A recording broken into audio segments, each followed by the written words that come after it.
calendario occidental, la vida tiene sus estaciones, sus temporadas.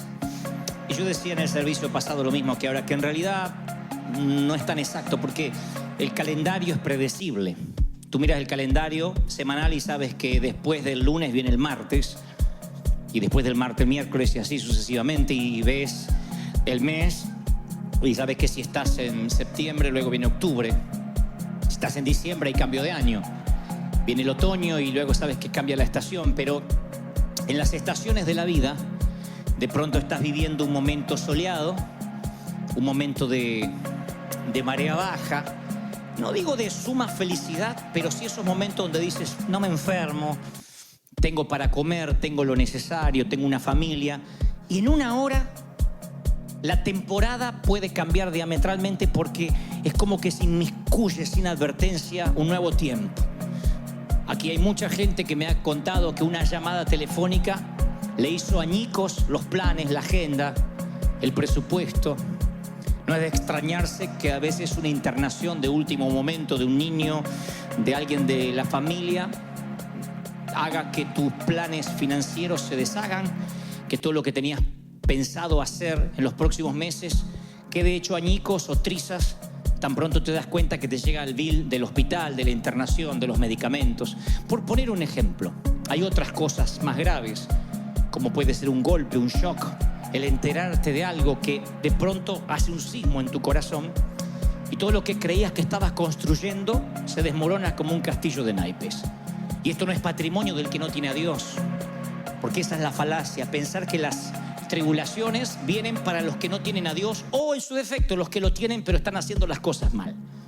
Yo me crié en iglesias así, donde se miraba con espíritu de sospecha y desconfianza aquel que de pronto le tocaban momentos económicos frágiles, o aquellos cuya salud de pronto empezaba a desmoronarse.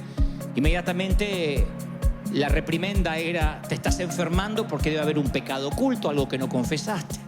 Si estás en crisis financiera es porque no diezmas, y si no diezmas es porque a lo mejor tampoco tienes para hacerlo porque estás desobedeciendo a Dios, o el empleo que tienes no es el que el Señor le agrada, o no tienes empleo porque algo hiciste mal.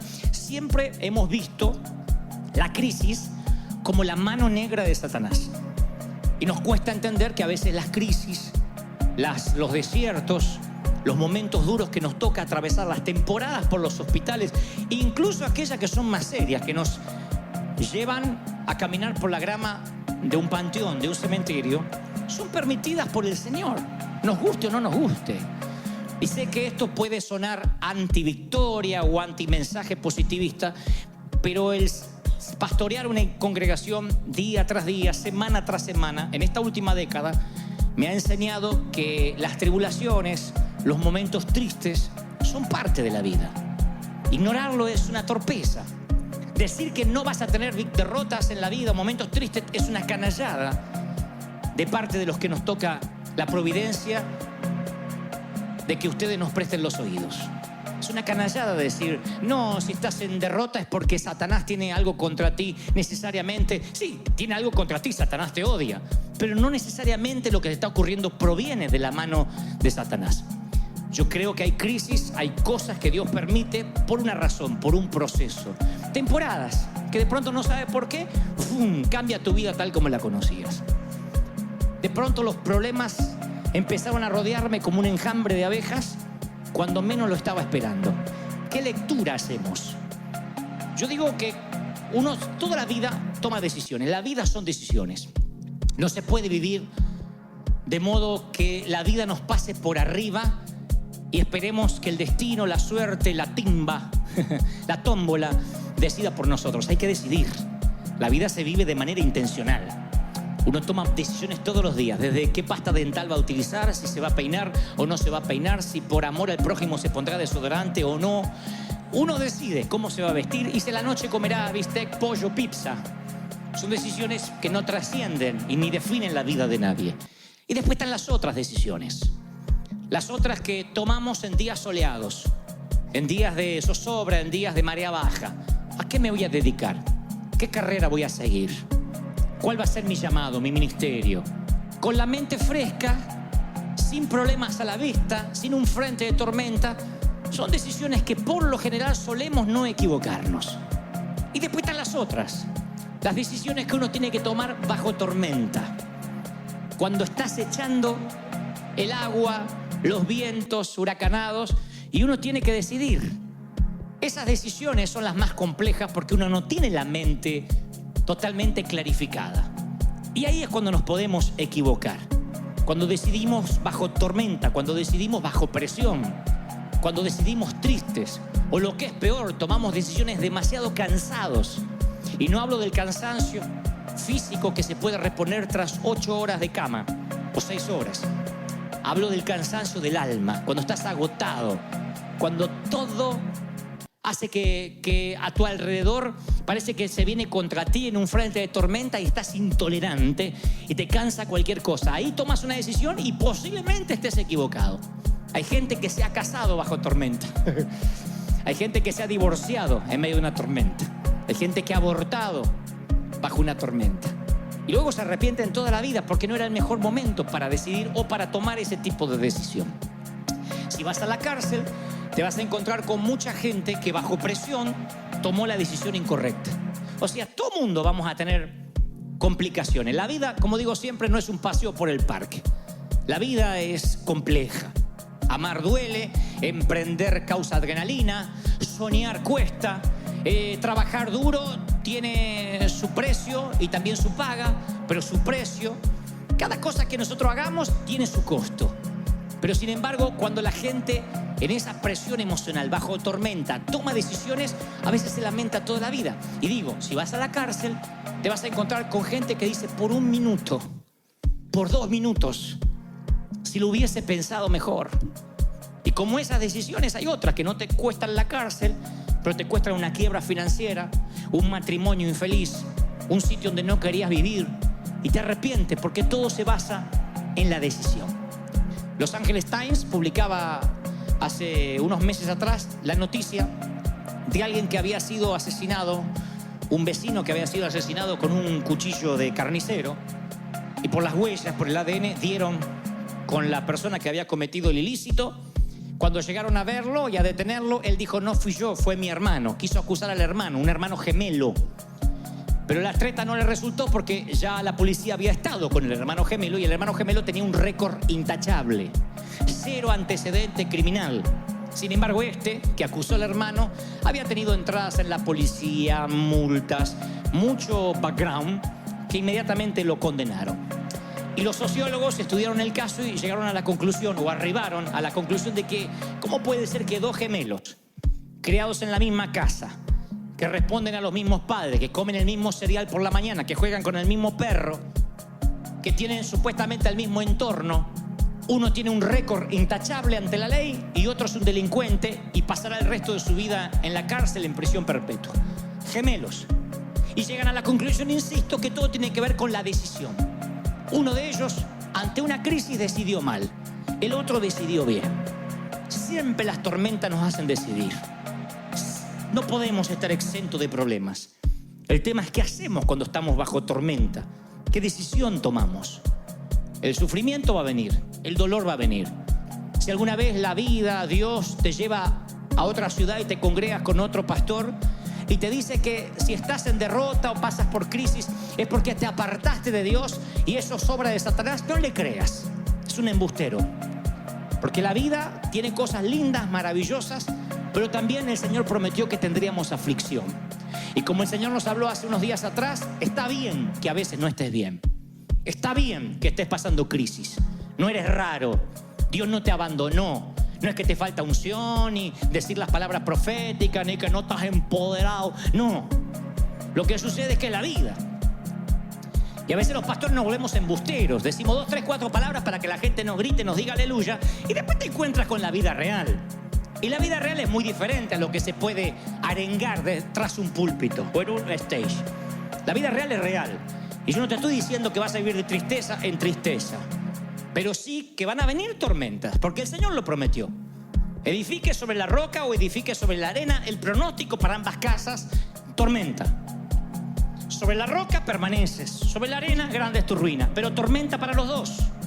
No promete el Señor días soleados eternos para los que edifican sobre la roca, como se cree en ese evangelio que se predica tanto hoy, de que tienes que vivir siempre en victoria en victoria. A veces no, a veces son temporadas largas que el Señor te quiere enseñar a vivir en la escasez. Y tú dices, ¿Dios es un Dios de escasez? No, lo diré otra vez. Dios es un Dios de prosperidad y de abundancia, pero a veces quiere enseñarte a vivir en la escasez. De otro modo, como dirás lo que dijo Pablo, sé vivir en pobreza y sé vivir en riqueza. Sé tener en todo y sé lo que es que me falte todo. ¿Cómo lo aprendes si no es en la universidad de la vida? ¿Cómo sabe Dios que tu gozo no está regulado por la cuenta bancaria?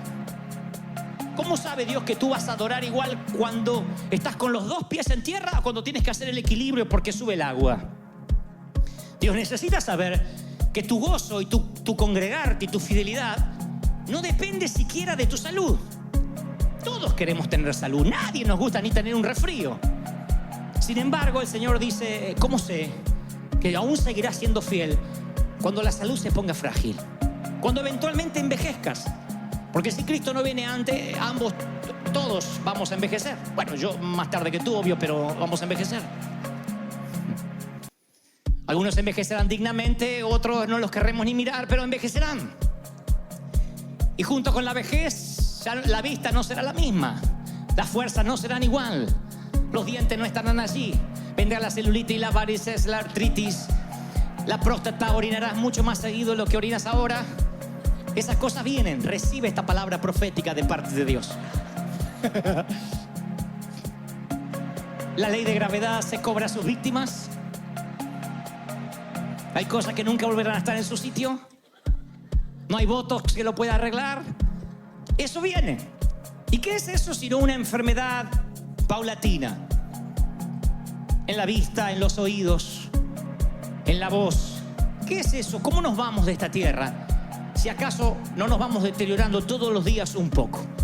Imagina que Dios solo podría estar con la gente joven, solo con los que gozan salud.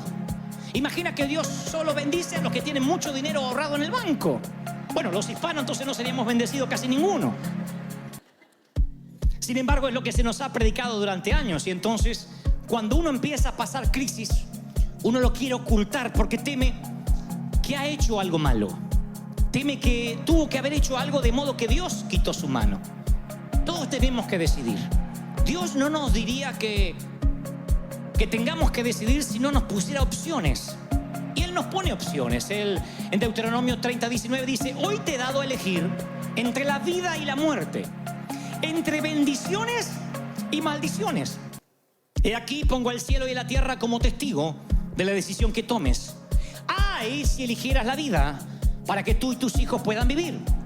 Puedes elegir esa opción al amar, al obedecer, al comprometerte firmemente con el Señor tu Dios. Esa es la clave para tu vida. Deuteronomio 30:19. Dios dice: tú puedes elegir vivir bajo bendición o bajo maldición. Nunca dijo tú puedes elegir con buen crédito o con mal crédito, en casa propia o rentando. No habla de eso. Habla de vivir en bendición por sobre todas las cosas. Te vaya bien, te vaya mal, tengas 50 años y estés soltera, o hayas tenido 3 matrimonios, 5 maridos has tenido, el que ahora tienes ni siquiera es tu marido. Tengas suegra, no tengas suegra, te hayas casado afortunadamente con una huérfana. No sé cuál es tu situación, pero el Señor dice: tú tienes que elegir estar bajo bendición o bajo maldición. Bendición o maldición. Ahora, este es el punto. En condiciones normales, con un día soleado, cuando la vida te está yendo bien, uno sabe cómo decidir. Pero cuando a veces estás tan triste, el Señor me ha mostrado mucho en mi corazón que muchos viven una tristeza inexplicable. Los psicólogos la llamarían una bulia, una depresión blanca. Se le llama depresión blanca a la depresión que no siquiera tiene una razón de ser. Porque la depresión puede venir de un luto, de una tragedia, de un infortunio. Pero a veces las personas se ponen tristes porque sí. No estoy minimizando lo que sientes. Al contrario, trato de ver la patología, qué es lo que te pasa. A veces es un cansancio residual llamado estrés, surmenage. la vida no te dio tregua por tantos años. Capaz que vienes desde jovencito trabajando con 2, 3 empleos porque tienes que sacar adelante una familia y tú no lo sentiste en ese momento. Y hoy tienes 40, 50, 60 años y te viene un cansancio de golpe que no sabes de dónde. Siente que se te vinieron los años encima. Hay una explicación médica para eso. Fueron años de estar librando batalla, como los que estaban en el muro de Nehemías, que con una mano tenían la pala y con la otra una espada. Cuando tienes que trabajar y además pelear contra las injusticias, contra la discriminación, contra la falta del manejo del idioma, con la indocumentación, causa un cansancio tan grande que un día estás tan estresado que pueden pasar 2 cosas. O te enfermas, porque el cuerpo somatiza. La somatización es que el cansancio del alma hace que bajen las defensas del cuerpo y te agarre cualquier enfermedad que anda por ahí. Te resfrías, te bajan las defensas pulmonares, las células están abiertas a cualquier enfermedad, a cualquier peste, o en su defecto te agarra una tristeza sin sentido. Y a veces hay gente que me dice: pastor, ora por mí porque estoy triste. Le digo: ¿por qué? No sé. Y yo no me río, ni digo: pero bueno, victoria, victoria, repita conmigo, victoria, victoria, empodérate, aleluya, diga conmigo, gloria. Y lo mando a la casa. Porque es desconocer una vida atrás, un background. Y es gente que se está hundiendo en un pantano y que no tiene ganas de pelear. Quiere rendirse. Le pasa a cristianos, le pasa a pastores. Hace menos de un año, un pastor aquí de California se suicidó. Un hombre de Dios, americano, con una iglesia creciente, y la esposa dice: yo no puedo creer no haberme dado cuenta de la tristeza que tenía mi esposo. Parecía que él era feliz cuando ministraba, pero llegaba a casa y entraba en unos pozos. Usted dice: un hombre de Dios, ¿y qué lo agarró Satanás y se endemonió? Esa es la lectura más fácil, se endemonió. Yo tengo otra lectura. Viene en crisis, porque las crisis vienen para todo el mundo. El Señor le dijo a sus amigos, a sus discípulos: vienen aflicciones, vienen momentos difíciles. La pregunta no es si van a venir o no, la pregunta es: ¿qué vas a decidir? Porque así como 2 gemelos, uno es un delincuente, el otro tiene un récord intachable y ambos se criaron bajo la misma casa, así hay creyentes que escuchan el mismo sermón, tienen el mismo pastor, se congregan en la misma iglesia, y ante una crisis financiera uno se acerca más a Dios y el otro se manda a mudar. Ante una enfermedad hay familias que se aferran a Dios más que nunca. Y tú le dices: ¿qué sientes de Dios ahora que estás enfermo, que el cáncer vino? ¿Qué sientes? Que Dios es soberano, que Dios sabe por qué. No me gusta, no me lo esperaba, es una temporada que se justapuso a lo que estaba viviendo, pero Dios tiene un plan. Y hay otros que dicen: no, Dios me abandonó, algo hice mal, Satanás se ensañó, ¿para qué viene a la iglesia? Ambos, gemelos. Uno decide bien, el otro decide mal. Y yo siempre me pregunto: ¿por qué alguien decide mal cuando está bajo tormenta? ¿Por qué alguien se deprime y no quiere salir debajo de la manta? Y otros de alguna forma cobran fuerzas y siguen peleando a la vida. Insisto, la lectura fácil es decir: o es que unos son más ungidos que otros. No, no es así. Algunos son más fuertes que el otro, no necesariamente.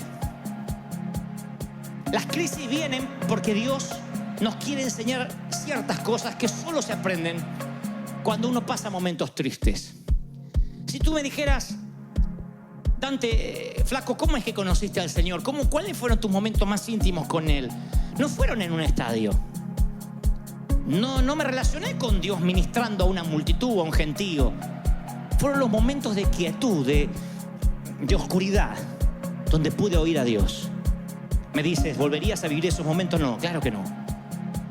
Yo no elegiría eso ni para ti ni para mí.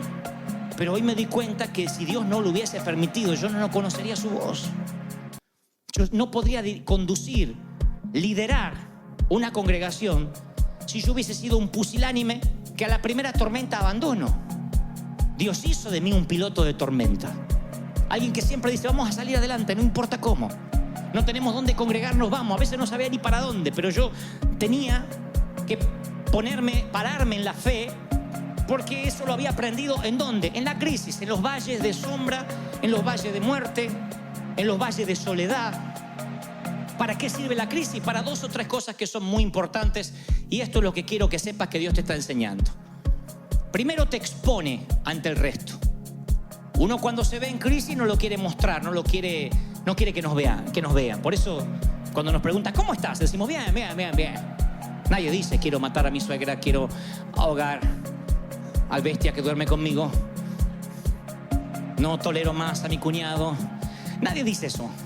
Todos dicen, bien, bien, bien, bien. No queremos que nos noten. Encima, hay una cultura evangélica de no mostrar que somos de carne y hueso. Porque eso parece que no fuéramos espirituales. No van a oír por ahí mucha gente diciendo, ¿cómo estás? Y con problemas matrimoniales, como todos. La mayoría te dice, ay, acá ando con mi cañoncito de dulce de leche, lo amo tanto. Y vos le ves la cara al marido que más que dulce de leche tiene una amargura encima.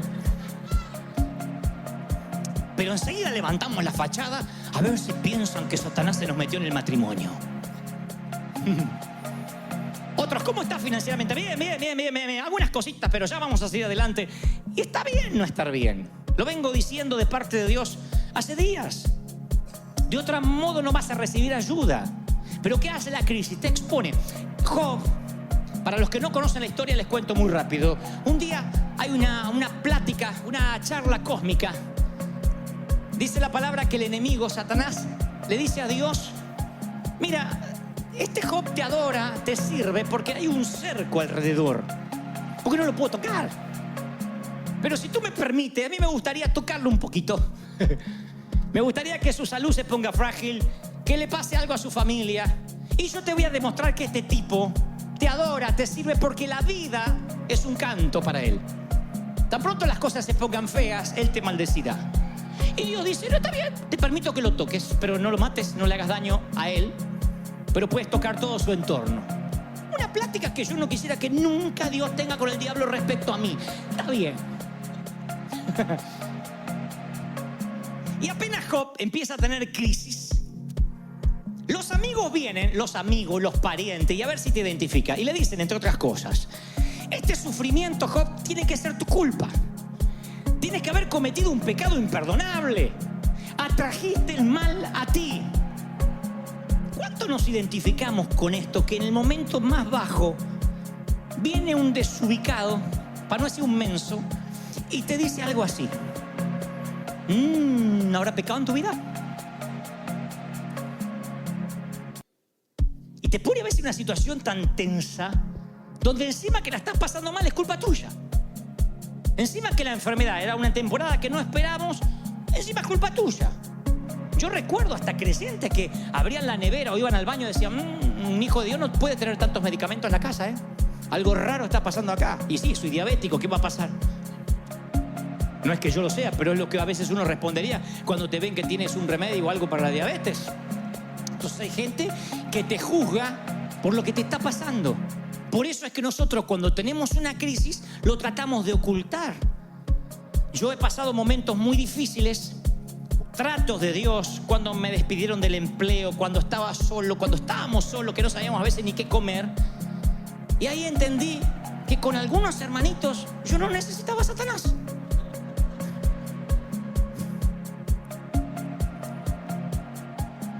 ¿Te sientes identificado? ¿Te ha tocado gente así? Amén, dices, que tú dices, bueno, está bien que no colabore con el arca, pero que no ayude con el diluvio. Viene gente y te carga. Entonces ustedes dicen, ¿y eso es bueno? Tras la crisis, ¿me está diciendo que es bueno que Dios me exponga ante la gente? Sí. Ahora vas a ver por qué. Al principio la exposición no nos gustan. Es feo que nos digan, hiciste algo malo, esto es producto de una mala decisión. Pero de pronto empiezas a entender que, independientemente de quién tenga la espada, Dios es soberano. Que aunque la injusticia viva en tu casa, Jesús también vive ahí. Y vas entendiendo muchas cosas, vas entendiendo que hay un momento que te empieza a importar poco la opinión de la gente. Que te das cuenta que no todos serán amigos tuyos. Que la gente es fácil llorar con el que llora, pero reír con el que ríe es una cualidad que no todos tienen. Si te va mal, a lo mejor hay un montón de gente que te va a dar consejo de qué hiciste mal. Te va bien y te hacen un hueco. Eso hace la gente. Si te va bien, te empieza a mirar de lejos. Si te va mal, se acerca y te dice, hay un pecado en tu vida. Algo estás haciendo mal. ¿Qué te quiere enseñar Dios con esto? Que hay un momento en que te tiene que importar un bledo lo que diga la gente. Hay un momento que tienes que aprender que no vives ni de los aplausos ni de las críticas. Tú vives del favor de Dios, de lo que Dios piense de ti, de lo que el Señor crea de ti. ¿Están conmigo? En el momento que te liberas de lo que opinen los demás, se te libera la cautividad de la mente. Si yo tuviera que dar un último consejo a mis hijos, a uno de ustedes, porque estuviera por partir y me dijeras, Dante, dame el último consejo, cosa que no creo que pase porque yo los voy a enterrar a la mayoría, pero supongamos que un niñito de acá crece y algún día tiene que cerrar mis ojos. Entonces, si yo tuviera que dar un último consejo, yo le diría que no te importe lo que diga la gente. Que no, esto no significa andar faltando el respeto a todos siendo grosero. Significa que todos los días, al final, cuando llegues a la cama, al final del día, te preguntes si estás agradando a Dios. Si Dios se agradó con tu corazón, con lo que hiciste. En una época donde las redes sociales parece que nos van dictaminando quiénes somos. En una época donde un like nos hace sentir bien y cuando nos bajan el pulgar sentimos como que lo hizo el César en el Coliseo Romano y nos van a comer los leones. Hay gente que se deprime. Yo hablé hace poco con los jóvenes y me constataron que se deprimen. No me sigue más, no me sigue más. No sé por qué no me sigue más. Me quitó el like. Se quiere suicidar porque no lo sigue más la amiga que está allá. Subí 2 brownies que cociné y no los comentó. ¿Really? ¿De verdad? ¿De verdad? Entonces uno vive una vida ficticia. Muestra en las redes no lo que somos, lo que queremos mostrar. Y nos muestran lo que ellos quieren mostrar. Y nos ponemos like el uno al otro. ¡Ay, qué lindo! ¡Ay, pasando unas vacaciones, qué lindo! Me consta de parejas que se sacan fotos súper, ultra, hiper, macro, extra felices. Y para sacarse esa foto se pelearon. De verdad. Vení acá, sácate la foto, vení, no, verdad. Y tú dices, ay, qué linda pareja. Y se fueron insultando los dos porque no querían sacarse la foto, uno de los dos. Entonces las redes mienten. Las fotos con filtros nos hacen creer, le hacen creer al otro que somos lo que no somos. Entonces la foto, como le digo siempre a los muchachos, no es la cara de pato y el trasero así.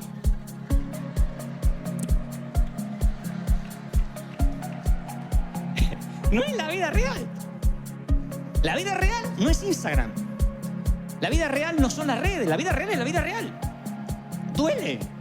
No hay filtro, no hay Photoshop. No puedes producir las fotos de la vida. No las puedes producir, no puedes ponerle Photoshop al dolor. No hay filtros para las decepciones. No hay manera de hacer un búnker en el corazón. No hay manera de quitar, pixelar a quienes no te gusten. No hay manera de bloquear las críticas en la vida real. Eso pasa en la vida ficticia, la de las redes. Pero la vida real duele. Por eso Dios tiene que a veces exponerte ante la gente para que te cures de eso. Uno cree que para curarse de algo tiene que irse exactamente a la otra punta de lo que quiere evitar. Y no funciona así. Para que se te cure el miedo a volar, ¿sabe cómo se te cura el miedo a volar? Volando. El miedo a volar no se te cura evitando los aviones. Si tú dices, tengo miedo a hablar en público, yo sé cómo se te va ese miedo. Hablando en público. Cuando tú le dices, Señor, dame paciencia. ¿Qué le estás pidiendo al Señor? Que tus hijos se te pongan más rebeldes, que tu marido siga mojando el papel higiénico, que apriete el dentífrico por la mitad, que el condenado no se acuerde de tu aniversario. Es lo que pediste, hija. Paciencia. Para ejercitar aquello en lo cual no eres fuerte, es una dosis de eso. Así funcionan las vacunas, por si no lo saben. Las vacunas son una dosis del virus que quieres evitar. Entonces tu cuerpo genera un anticuerpo. Tu cuerpo genera un anticuerpo, no es un juego de palabras, contra ese virus. Te dan una pequeña dosis. Ahora nosotros nos vacunaron contra la fiebre amarilla para poder ir al África. ¿Saben lo que tenía esa vacuna? Una pequeña dosis de fiebre amarilla. Nos la dieron, dijeron, miren que pueden producir vómitos, mareos. Es una pequeña dosis la que el cuerpo puede resistir, pero que hace la bienvenida al cuerpo. El cuerpo genera lo necesario para evitar la enfermedad y entonces sales preparado para que la peste no te contamine. Eso es en la vida. Si quiere el Señor enseñarte a que solo te importe su opinión, te expondrá ante la opinión de la gente como a Job, para que aprendas a que tu gozo no puede estar regulado por los likes, por los seguidores, por lo que dicen de ti. Primero porque no te conocen, porque como yo, tú eres un embustero en las redes. Nadie se saca fotos recién levantado. Recién levantada.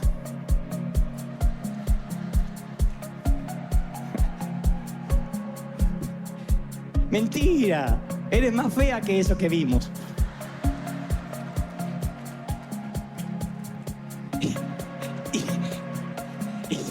Y si uno va por la vida creyéndose lo que vende, uno empieza terminando comprando lo que vende y es una ridiculez. Tú nunca puedes comprar lo que vendes. Está bien que tengas tu imagen publicitaria para las redes, pero no te lo creas, esa no es la vida. Porque cuando la vida venga de verdad y te pega una trompada en el alma, porque viene y te choquea un llamado telefónico, un despido en el empleo, un problema matrimonial, siente que se te desmorona la vida que quisiste construir en las redes. Y la vida es real. Uno recibe el domingo palabra de Dios acá, ¿no? Y después, yo quisiera como pastor que esta palabra se te grabara toda la semana, pero no va a pasar. Porque tú tienes un recipiente, como yo, con muchos agujeros. Esos agujeros se llaman mandar los chicos al colegio, pagar las deudas, pagar la renta, tener familiares que te hacen la vida imposible, tener un jefe insoportable. Son un montón de agujeros, te entra el aceite, parece que te llenaste el domingo, pero el lunes empieza a escurrirse el aceite. El martes te empiezas a olvidar, el miércoles ya no te acuerdas lo que dijo el pastor. El jueves solo te acuerdas cuando mostré el trasero y dices, me acuerdo que mostró. El viernes es así. La vida tiene agujeros y ese aceite se empieza a escurrir. Y un día te sientes vacío y vas a tomar una decisión y por estar vacío tomas la decisión incorrecta. Entre esos agujeros está la opinión de la gente. No podemos vivir pensando en qué dirán los demás de nosotros. Así que, ¿qué me enseña la crisis? A mí me enseñó, me liberó de la opinión de la gente. Me liberó. A mí la crítica de la gente me liberó de la opinión. Me río de verdad de la crítica, pero me liberó de verdad. No estoy pendiente de qué dicen de mí, me causa gracia. Segundo, me puso en perspectiva de lo que es el cristianismo.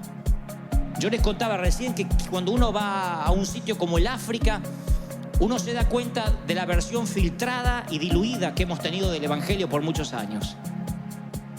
Yo te confieso, tuve casi 2000 pastores africanos. Yo en un momento no sabía qué predicarles. ¿Qué le voy a predicar? Que si están pasando crisis es porque Satanás se levantó contra ellos y a veces no tienen para comer esos pastores. ¿Qué le voy a hablar? ¿De qué? Si no tienen agua potable. ¿De qué victoria le voy a hablar como la entendemos nosotros los que vivimos en América? Y si un mensaje no sirve para predicar en todas partes del mundo, entonces no es un buen mensaje. Si el mismo mensaje no se puede predicar en todas partes, no es un verdadero mensaje. Entonces me di cuenta que de 10 mensajes que puedo tener, 9 no los puedo predicar. Porque les tengo que enseñar a ser agradecidos. Y ellos agradecen estar vivos. Aunque saben que no desayunaron esa mañana y por ahí no van a almorzar ese día porque no pueden. ¿Qué le voy a hablar? ¿Del Dios de la prosperidad? ¿Que están haciendo las cosas mal? ¿Que se arrepientan? La mayoría de esos hombres están enfermos, esas mujeres están enfermas, se los puede ver. Están enfermos con peste, no hay vacunas, no hay sistemas higiénicos, no hay hospitales. Así que, ¿qué voy a hablar? ¿De que el Señor sanó todas las heridas? Sí, puedo hablar de sanidad, pero muchos se van a sanar y otros no. Entonces me empiezo a preguntar, ¿qué es el mensaje de Cristo? Y ahí me doy cuenta, en el África, que tengo que ir al mensaje de los discípulos. Y ese lo entienden los africanos. Les digo que van a pasar aflicciones, que eso es parte de la vida, pero que agradezco el gozo que tienen para cantar. Ustedes saben cómo cantan los morenos, ¿no? Una fuerza que nace de cuando cantaban en los botes de la esclavitud. Una fuerza de adentro. Parece que tiene hasta la música incorporada. No hay que decirle canten fuerte, porque eso es todo fuerte. La música fuerte, las palmas son fuertes y adoran y cantan. Y uno los ve y dice, wow, estos son gente que tiene la vida resuelta. No, es que su gozo no está regulado por el dinero. Su gozo no está regulado ni por si comieron o no comieron. Ellos están contentos de que a pesar de la pobreza tienen a Cristo, tienen a Dios, tienen vida eterna. ¡Aleluya!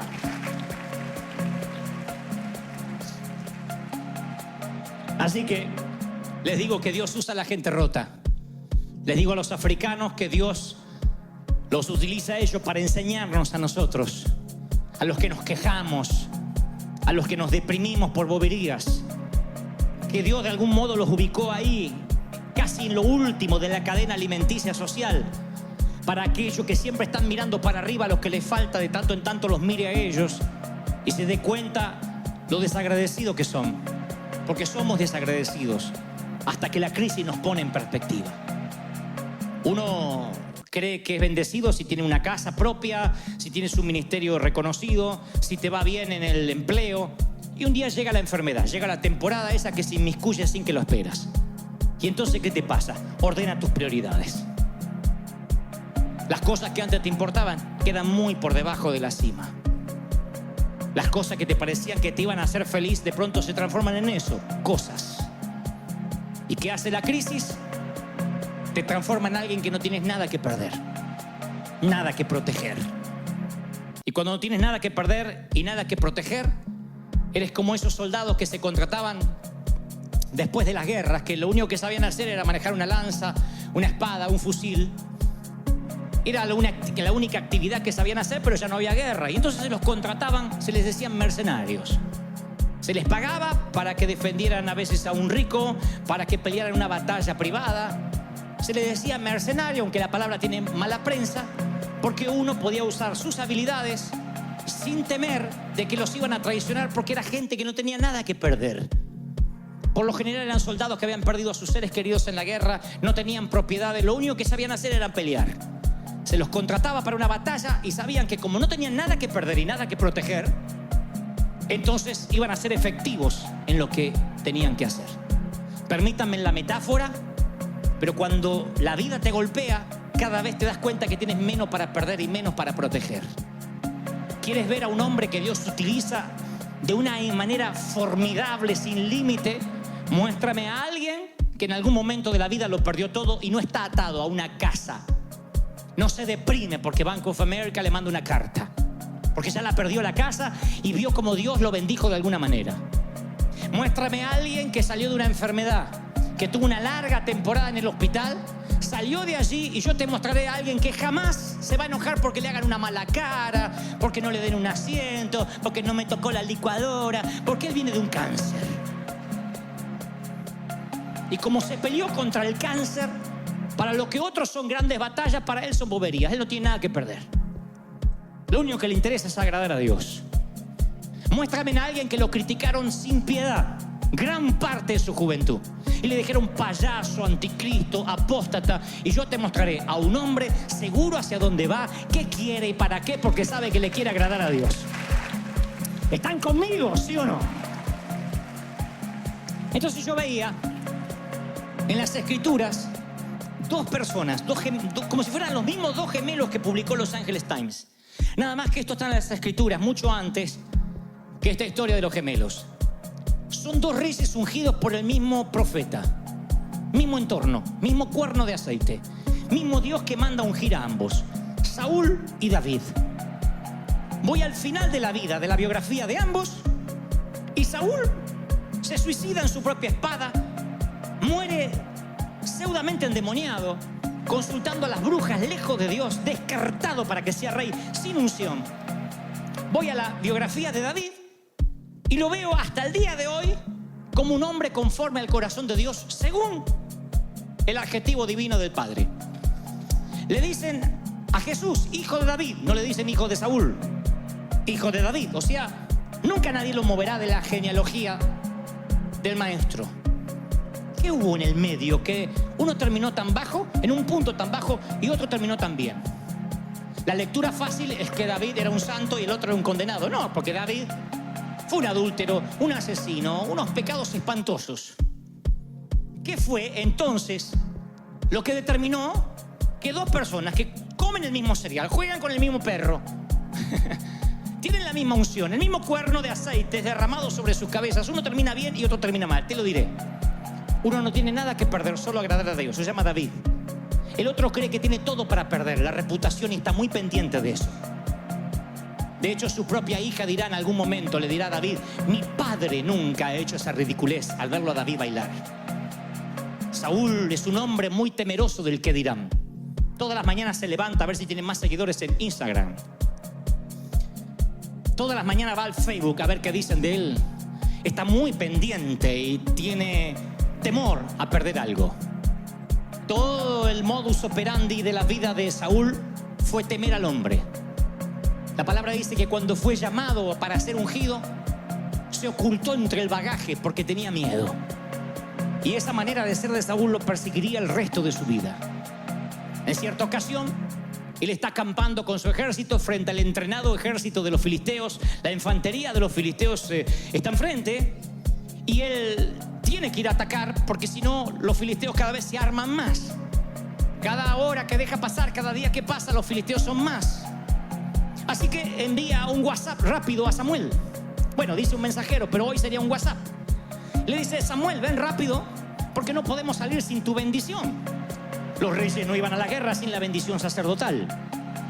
Así que ven a orar por nosotros, a ofrecer sacrificio a Jehová. Samuel dice: espérame un par de días, tengo cosas que hacer. La instrucción es sencilla: no hagas nada hasta que yo llegue. No es física cuántica. Es una instrucción sencilla: no te muevas hasta que yo llegue. Es una instrucción que David hubiese acatado, pero no alguien pendiente de la opinión ajena. Saúl se levanta cada mañana y ve a algunos de sus soldados que empiezan a desertar, otros que están diciendo le falta valor a nuestro rey, otro que dice: este no se mueve si no oran por él. Si fuera un rey con valor ya nos hubiese mandado a la batalla. Así que un día Saúl dice: ¿para qué esperar al profeta? Yo voy a dar la bendición. Y algo que no le corresponde ni le compete, que le compete solo al sacerdote, se lo endilga a él, que es rey. Cuando llega Samuel, le agarra un ataque de caspa. ¿Estás loco? ¿Cómo vas a bendecir al ejército? Esto te va a costar el reinado. ¿Cómo hiciste una locura así? Y Saúl trata de explicar y en un momento dice que tenía temor que los soldados desertaran. ¿Creen que aprendió la lección? No la aprendió. Dios lo envía a otra batalla contra los amalecitas y le dice a Saúl: la orden de Jehová es: destruye todos los enemigos, no dejes nada vivo, ningún ser vivo. Mata ovejas, bueyes, asnos, todo lo que encuentre. Arrasa con esa ciudad. Y Saúl perdonó lo mejor del ganado, lo mejor de las ovejas. Todo lo que era vil y despreciable se deshizo de él, mas lo que era gordo se lo quedó. Y Samuel dice: ¿por qué desobedeciste a Jehová? Y él dice: es que tuve temor de los hombres, del que dirán. David solo tenía temor de Dios. Saúl le tenía miedo a todo lo demás. Y la pregunta esta mañana o esta tarde es: ¿a qué le temes? ¿Al que dirán? ¿A la bancarrota? ¿A que te critiquen? ¿A qué le temes? Porque a lo que le temas, ese temor será tu verdugo. La crisis hará que no le temas más a nadie. Cuando venga la crisis y veas que Dios es fiel, aunque a veces te toque comer salteado, y sigas siendo fiel, y Dios sea fiel contigo, ya no te va a asustar nunca más la economía. Dios dice: tu confianza soy yo. Yo te traje y te vas cuando yo digo que te vayas. Yo te sostengo. Yo soy quien te fortalece. ¿Están conmigo, sí o no? Entonces, de pronto, cuando le temes a todo, Dios tiene que pasarte por un proceso para que dejes de temer, para que seas alguien que no tenga nada que perder.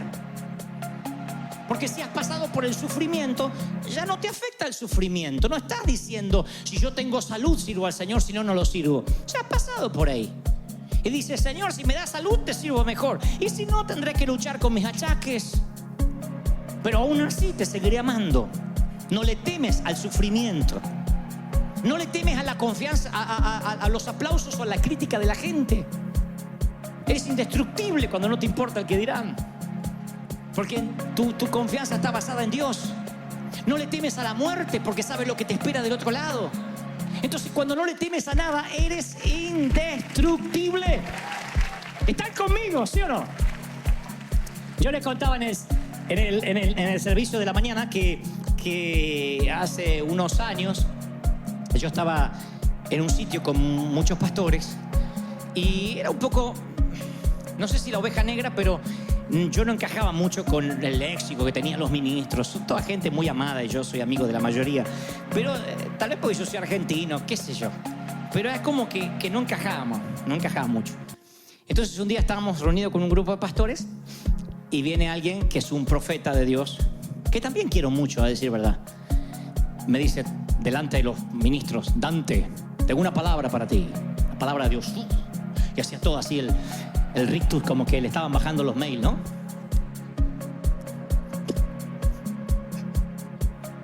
Me dice el Señor: cambia, hijo, cambia. Tú no luces como un hombre de Dios, cambia. El Señor me está mostrando que Él va a cambiar tu manera de vestir. Y yo dije: estamos fregados, a ver qué me tengo que poner. Me dice que va a cambiar tu léxico.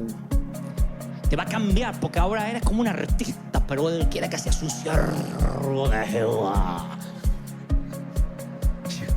Como que Dios me decía: yo te amo, pero vamos a recauchutarte todo porque así no me servís. No me olvido más. Ahora, tenés que estar bien parado para que te diga una profecía de esa, porque no es un loquito. Eso que te dicen: Dios me dijo. No, este es... Claro, que te agarra uno así, que no le llega mucho agua al tanque. Tú dices: bueno, pobrecito. Pero este era un hombre con su corbata, un pastor reconocido en una iglesia multitudinaria y con todo el séquito alrededor. Y no me olvido más, me dijo: cambia, porque si no cambia, Dios quitará la mano. Y vino la maldición, que cuando Dios te habla, no viene con maldición agregada. Yo quiero que sepan esto, abro un paréntesis. Ustedes a veces me dicen: yo no sé si Dios me habló o no me habló. Cuando Dios te habla, tienes que sentir que te habló un papá que te ama.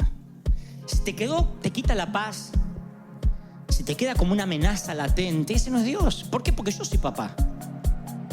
Y yo amo a mis hijos con locura.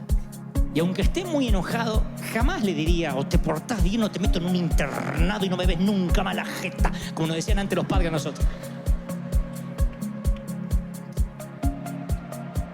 Nunca está en juego el amor. Está en juego que les quitamos el iPad, que le hay penitencia, que no pueden ver tele, que se va más rápido a la cama. Pero nunca que le pegamos una patada y te vas a hacer la hija del vecino y te mando a la África para que duerma bajo los árboles. Nunca. Entonces, cuando viene una palabra de Dios, siempre es bendición, siempre. Aun cuando es una exhortación, Dios te corrige, te disciplina, pero sientes que te habló con amor. Que es lo que tienes que entender cuando yo traigo un mensaje de Dios. Nunca te vas a ir con una culpa: el pastor nos pegó a todo mundo. Hay cosas que Dios nos habla de manera dura, pero envuelta en un packaging de amor. Y me acuerdo que en ese entonces a mí me quedó la sensación de la desesperanza. Cambia. Porque el Señor me dice que tienes que vestirte diferente y hablar diferente, porque no luces como un hombre de Dios. Y esa noche, confieso que estaba muy cargado y fui a orar. Le dije: Señor, confírmame que fuiste tú. Y el Señor me mostró que al que no le gustaba era Él, a este hombre. No. Estaba celoso porque Él es panzón y yo no. Porque no es la ropa, es la clase. Y de verdad, oré y el Señor me dijo: te amo, no cambies. No me olvido más. Hasta el día de hoy, no cambies. Yo te quiero así, yo te amo así, yo te elegí así. El Señor te ama tal cual eres, te ama así. ¿Lo crees? ¿Lo crees de verdad? Vamos, dale un aplauso, celebra al Rey de Reyes, dale un aplauso. Dios ha hablado.